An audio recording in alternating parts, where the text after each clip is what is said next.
To really appreciate the size and physical diversity of the Bay Area, you need to get a little vertical perspective.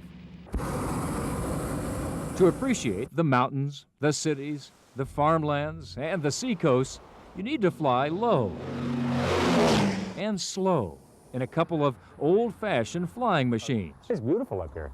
Taking your time on the backroads above the bay. As we always say on Backroads, we are very lucky to live in the Bay Area. It's one of the most beautiful regions on Earth. The place doesn't have a bad angle. But if you want to see our home at its most beautiful best, it's a real treat to lift gently into the skies. The hotbed of hot air ballooning in the Bay Area is the Napa Valley. We went with a company called Once in a Lifetime, owned by Mike Carnival. Hey, we're going to go do this, huh? Yes. We tried to go up with Mike a few times before, but bad weather kept us grounded. This time, Mother Nature finally cooperated. We're just about to buoyancy now, and when I tell the crew to weigh off, we will slowly rise into the air and fly away. See you later. The best time to fly is very early in the morning, when the sky is mostly clear and the wind is light.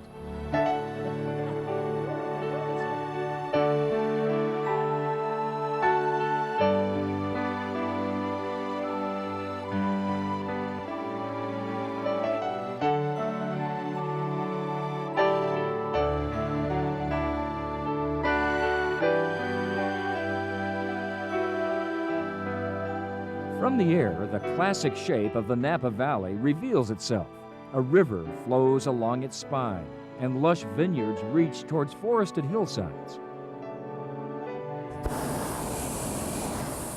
The view is spectacular, but it's not cheap. Prices start at around $100. This is one of the better days. I think the mist adds a nice ethereal effect to things. It's sort of a tease when that happens because the valley doesn't just reveal itself to you all at once. It uncovers itself slowly, like pulling away a blanket. I don't want to sound too sensual here, but there is some of that in this too, I think, for everyone that comes out. It's a wondrous experience.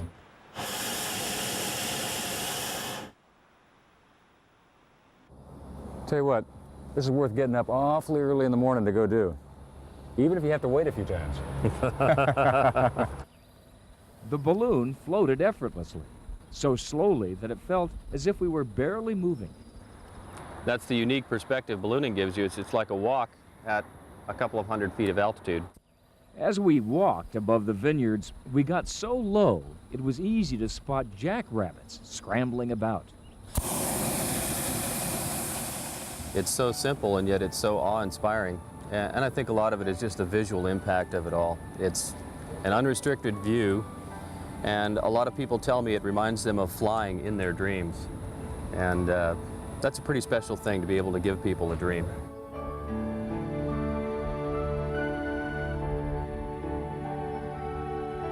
Holy cow. Whoa, like a feather, like a feather. Woo! It's always this beautiful. It's always this spectacular, right? But the pilots aren't always this handsome. Riding the soft air above the Napa Valley to a gentle landing will always be, for me, a delicious memory. Woo! Smooth. Ha! And a flight above the bay in this perfect plane will be my most sentimental journey. Now, this airplane holds a special place in my heart. It's a C-41, a military version of the famous DC-3 built by Douglas Aircraft. DC-3s were built beginning back in 1935, and they have ever since been the workhorses of aviation. And during World War II, my dad was in charge of maintaining these planes that helped win the war. So this is it. Looks pretty sharp, you guys. Coming on board was an emotional moment, made even more memorable when this backroads trip Hi. Hi. I'm Doug. turned into an unforgettable birthday party. Happy birthday to you. Happy birthday to you. Happy birthday, dear Doug. This is really silly. Happy birthday to you. Oh, you rats! You rats! You did fool me! Hey, thank you, guys. My feet were already well off the ground by the time the plane actually got in the air. It's been years since I've been on a DC-3. This was a real thrill, to be on a plane that my dad worked on, with my family and friends, seeing the most beautiful city in the world.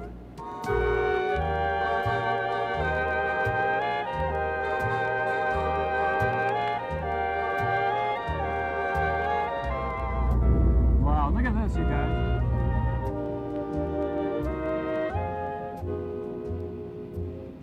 This plane is now owned by Otis Spunkmeyer Air, the Cookie people.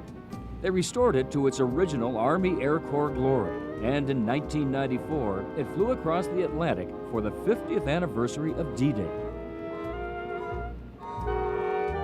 Today, it flies tours of the Bay Area. This is so great, I can't believe it. It's available for charters like my birthday party. Or you can buy a ticket on a scheduled Sky Tour. Jim Finley pilots this classic, and he loves passengers' reactions. I see them going back and forth throughout the cabin. They can't see enough. And of course, they run up the cockpit, and in today's airline world, you can't go to the cockpit. And so now they've got a view that they've never seen before, and they just soak it in like a sponge. The plane seats 18 passengers, and the crew makes everyone feel at home. You know, is this the first time? I imagine it's the first time for many people to see the Bay Area and the way that they're seeing it. What sort of comments do you get from people as they're looking at this countryside? There's my house. That's the best one. I think I was telling you earlier, I had a plane load of XDC-3 pilots, and they were coming home. They were coming home to a long-lost love.